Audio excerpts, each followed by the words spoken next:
যেভাবে নোবেল বিজয়ী ডক্টর ইউনূস বঙ্গভবনে প্রবেশ করলেন, তিনি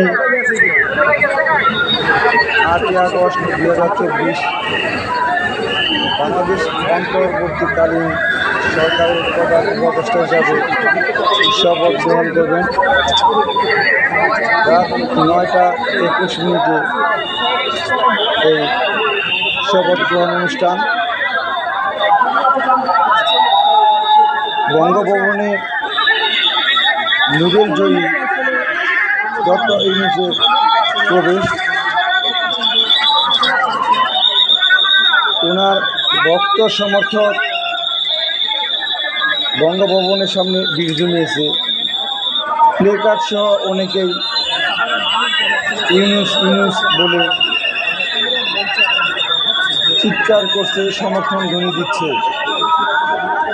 আমরা জানি বিশ্বে ওনার গ্রহণযোগ্যতা, ওনার যে সুবুদ্ধি আর যে গ্রহণযোগ্য উপদেষ্টা পরিষদগুলি পেয়েছেন, সব মিলিয়ে জাতি প্রত্যাশা করছে সুন্দর একটি দেশ উনি উপহার দিবে, গণতন্ত্রকে উনি প্রতিষ্ঠিত করবে, মানুষের বাক স্বাধীনতাকে মজবুত করবে, যেন আর কোনো স্বৈরশাসক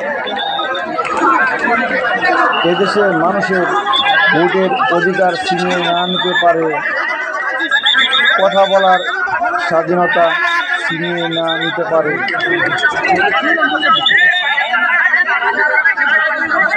এত সকল দায়িত্ব অবশ্যই বিমানবন্দরে নামার পর বলেছেন ওনার কথা শুনতে হবে, উনি সুন্দরভাবে দেশ গড়তে চায়। যদি আপনারা আমার কথা না শুনেন তাহলে আমি চলে যাই, এমন বার্তা দিয়েই উনি এই তত্ত্বাবধায়ক সরকারের প্রধান উপদেষ্টা হিসেবে আজ শপথ গ্রহণ করবেন। আশা করব